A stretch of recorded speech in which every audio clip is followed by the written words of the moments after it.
Penguin Random House Audio presents The Ferryman by Justin Cronin. Read for you by Scott Brick and Suzanne Elise Freeman. For the Families.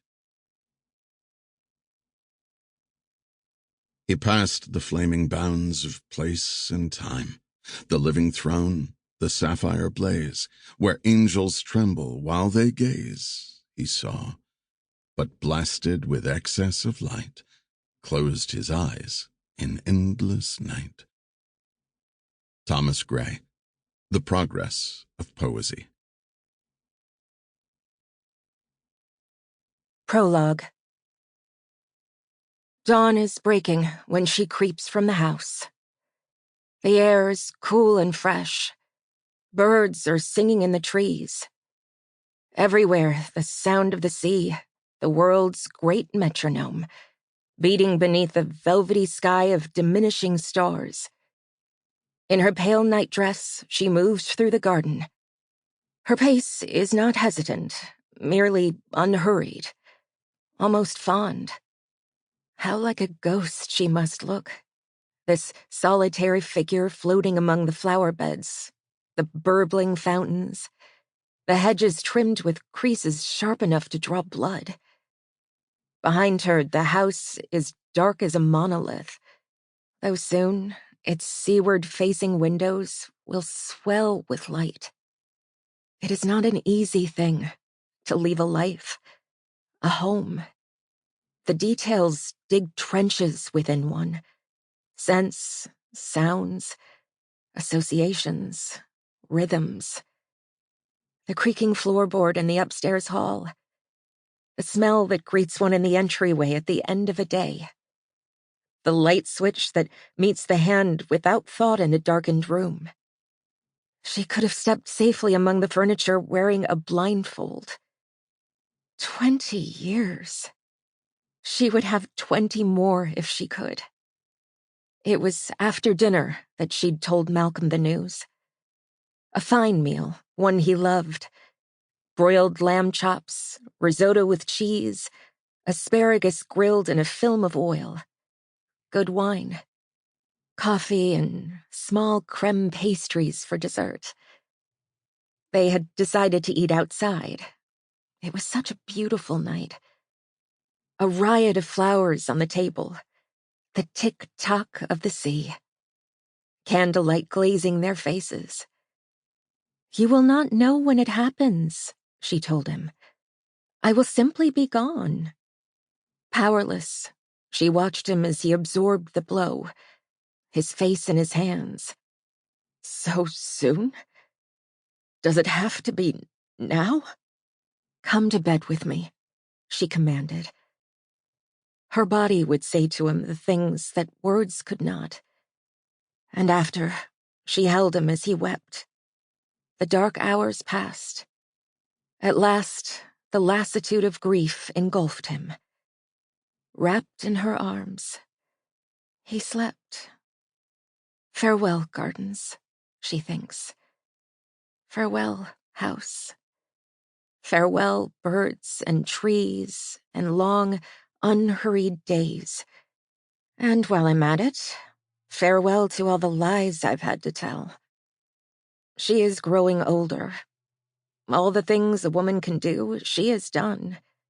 The creams and extracts, the hours of exercise and meticulously observed diet, the small, discreet surgeries that even Malcolm does not know about. She has applied every resource to the slowing of the years, but that is at its end. She had decided to wait until someone remarked on it, and then, out of the blue, it happened. "Are you taking care of yourself, Cynthia?" They had just played tennis, the usual Tuesday group, a dozen women, all good. Afterward, glasses of iced tea and salads everybody just picked at, no matter how hungry they were. She hadn't played well. She had played, in fact, quite badly. Her knees were sore and slow. The sun felt too strong, sapping her strength. It was time she felt in her limbs, its inexorable march, while all around her, in the bodies and faces of her friends, it moved at a genteel crawl. But the question. Her friend was waiting for an answer. Her name was Lorelei Swan. She was close to 60, but looked 30. Skin taut, limbs lean with yoga-sculpted muscle, glorious, bountiful hair. Even her hands looked good. Was the question an expression of genuine concern, or something darker? Cynthia had known this day would come, and yet she'd been caught by surprise, no answer at the ready. Her mind was sorting rapidly. Just in time, it came to her. What she needed was a joke. "Believe me," she said, "if you were married to Malcolm, you'd look tired too. The man won't take no for an answer." She laughed, hoping Lorelei would laugh too. And after a fraught moment, she did. Everyone did. And soon they were all talking about their husbands, each woman raising the bet with every story that passed around the table, even comparing their men to former lovers and ex-husbands. Who was better, more considerate in bed? Who left his soggy jogging shorts on the bathroom floor? Who squeezed the toothpaste from the middle of the tube? It was, in sum, a pleasant afternoon in the sunshine, all of them talking the way women liked to do. But inside herself, Cynthia felt something drop.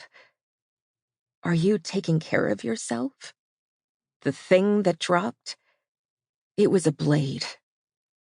Farewell to all of this, and all of you, who gave me what passed for a life. And yet, it is not the parties and concerts she will miss, not the good leather of her luggage and shoes, not the long dinners with beautiful food and good wine and sparkling talk until all hours. None of these. What she will miss is the boy. She thinks of 2 days, one a beginning, one an end. The first was the day he had come to her. She had expected to feel nothing. Adopting a ward was simply one more thing a person in her position would do. The boy was, in that sense, a form of decor, like the couch in her living room or the art upon her walls. "Oh, you've taken a ward," people would say. "You must be so thrilled." They had seen a picture of him, of course. One did not choose blindly. Yet the moment Cynthia caught sight of him, standing at the rail of the ferry, something changed.